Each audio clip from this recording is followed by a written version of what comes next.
I've been posting on my Instagram about doing a spotlight feature with Jack Johnson, who is a local realtor. He was also born and raised here, so he knows a lot about the area. And so he's just here to tell us all of the good things going on in the market. And first, we'll just have you tell us about yourself, tell us about how everything's going. Yeah, well, thanks for having me. Sure. Jack Johnson, local realtor, 27 years old, got into the business a little over, well, I guess almost 4 years ago now. And it's been a whirlwind. When I first started, it was remarkably slow. And now for the last 3 years, it's been like relatively crazy. Yeah. We've seen, the median home price has doubled here in Sedona since I started. And inventory's, gone from 250 homes to 110 to now there's 50 total on the market. So it's been a pretty interesting ride for the last few years. Yeah. Awesome. The market is absolutely crazy. I'm sure this video is going to go to a lot of home buyers, other realtors, other mortgage companies. So we all know how crazy it's been, but you got in at kind of a crazy time. Even 4 years ago, like something was about to happen. Yeah. And now in the last 2 years, it's just like skyrocketed. So, but you're killing it. Everyone in Sedona loves you. You are doing so great. And thank you. we see your name everywhere and talk of the town. It's been really crazy. I know I keep using that word, but it's like the best way I could describe it. I got my start differently than most people. I started in luxury new construction homes. And so we developed Seven Canyons and Sedona Ranch to start. And Fairway was one of our preferred lenders. So that's why we've worked together a lot over the last few years. We had 90 homes when I started. Wow. And now we have one, which is just crazy. So that's where a lot of the success has come from. And then recently, our brokerage, Legacy Sedona, has branched out into regular Sedona market as well. So like for me, I've migrated into Mystic Heights as sort of another luxury market for myself. And then also just listed my favorite thing, the coolest thing in the world. I have a 35-acre ranch I just listed for almost $14 million, which is absolutely crazy. The highest single listed house in the market right now in this area. Yeah. So I think it's almost 14 million, which is absolutely insane. And like the fact that there's even, anyone watching this who's ever been to the Verde Valley, like 35 acres is like a huge deal here. Yeah. I know like Midwest, like Tennessee and everything, like every house comes with like no less than a few acres. So like 35 acres here, and it's like on the water too, right? Yeah, there's two houses. There's a main house that's 5,400 square feet. There's a guest house that's 900, and then you own 1,000 feet of creek frontage. You have grandfathered water rights from the creek, and it's unbelievable. The views are ridiculous. So cool. Yeah. Yeah, that's incredible. I'm sure it'll go, relatively quickly.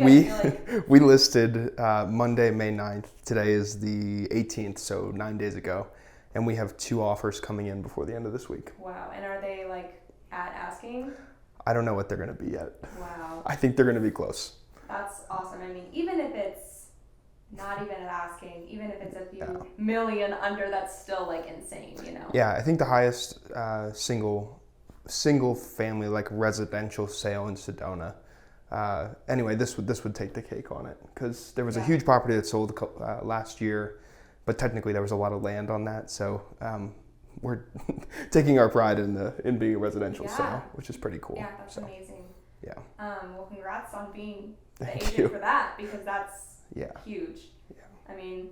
All of the realtors in the area would kill for that, so. Yeah, it's been a process, and the people I work with are fantastic, and I have a good team, around me too, that makes it doable. And like a weird thing people don't necessarily know is that I work for a company out of Austin, Texas called Legacy International Resort Properties. Okay. And they established our brokerage here. So they did over $1 billion in volume last year throughout the U.S. Wow. And they did some international work as well in the Bahamas. So I feel pretty honored to be, part of their Sedona effort here. Yeah. That's so cool. So you started in luxury homes, like the construction of them. So do you work with the builders and the construction companies, like from the beginning? Yeah, exactly. So the way that I got started was we have like vacant land for the most part with homes that are slated for each individual piece of land. And then a buyer comes in and you sell them what's essentially a construction package. And then with that, we had two different types of contracts that, ways people could basically flow their money. And then that was where, mortgage lenders and stuff came in to sort of help us get to fruition. And the reason that we did so much business together was because we had a different sort of contract structure, which is sort of atypical for new construction work. Yeah. Typically, developers will make you close on your land and then like pay draws as the process, as you go through the build process. But we had a cool thing where buyers could put 30% down on the home and then pay the rest at completion of construction. Very cool. So that was good for us because the 30% down was essentially their down payment. Yeah. And then at completion of construction, they could get their loan. Yeah. So that made it really good for any of our buyers who decided to get loans. And even if you got loans who weren't expecting to because of that, which was cool. Yeah. I mean, that's like a real, like you want to get involved at that point because a lot of people are putting 30% down anyways, but a lot of people assume if you're building a house, you have to have all of it ready. Right. So, or like, a lot of lenders don't even do new construction. Mm-hmm. So that whole process kind of breaks down nicely. Yeah. I mean, for packages like that. Yeah. So, we could talk about that all day. We'll have to have you back for like where you started more of, but yeah. So we kind of already hit on your success in the area. You're obviously listing one of the most expensive, awesome properties in this area, but so that's awesome. We'll skip that one. The burning question from everyone, anyone who posted a question in the question box on Instagram, everyone wanted to know where the market is headed and what your opinion is. Should people, the interest rates are going up and, like things are just getting a little wild. So like, do you say hold off? Do you say dive in? Do you say it's going to be fine? Like, what's your opinion? Yeah. So I think that there's like a bit of a self-fulfilling prophecy that takes place when people start to panic and they talk about it with other people. You can sort of create a drawback in the market through conversation and sort of understanding. And right now, the huge governance is interest rates going up. And this is totally typical. People want to say like, oh, there's no way we can sustain these prices because, whatever, it's unsustainable or whatever reason. So then the Fed cuts rates and then things pull back to where it's healthy. And essentially people start panicking. And so, yes, the market's down at the moment relative to where it was. But I think this is where I think a little bit differently because like I've had a lot of conversations with some people who are, I guess, relatively high up in the financial world. And like 2000, 2007 was one of the craziest stretches of real estate of all time. Right. And so this is playing out exactly like that did, where in 2000 they cut rates and people said, oh no, we're in trouble. Or sorry, they started raising rates, market pulled back, people thought they were in trouble. The Fed, in order to counteract that, decided to cut rates again. And then that led to everyone who was sitting on the sideline waiting, jumping into the market. And so for me personally, I look at, I guess, the overall market, and I think we have 5 good years left of like really crazy real estate. I guess speaking candidly, like this is sort of what I had thought was going to happen because obviously you run out of buyers who can pay those prices, and then inventory will sit and then it pulls back and then people who are waiting on the sideline jump back in. Yeah. So personally, I don't think there's anything to worry about yet. And of course, I could be totally wrong, and that's okay too. Yeah. But that's sort of my sentiment and idea, I guess, looking forward. And then I guess the more local question is Sedona in general. So Sedona is landlocked. That's one of the crazy, amazing things about this place. So there's a finite amount of property that can never be owned and built on in Sedona because of the National Forest. And I think for a long time, nobody thought we would get to where that number was like real, I guess, like where you approached the limit. And so now we're at this point where after everything that's happened over the last 2 to 3 years, we are now approaching that limit. And there's really not a lot of property left. There's not a lot of vacant land left to be built on, and people are sitting on their homes.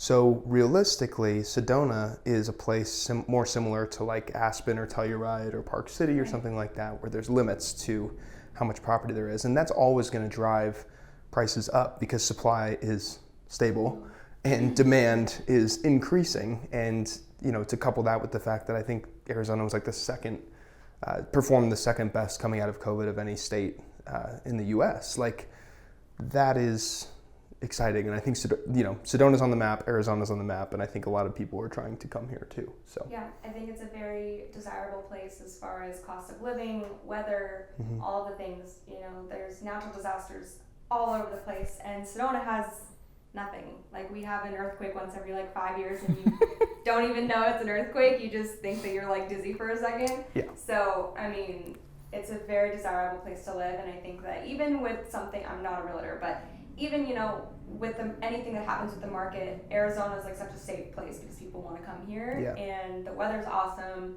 You know, snowbirds come here always. So I think it's no matter what happens, I think a lot of people are safe here as far as market goes. Yeah.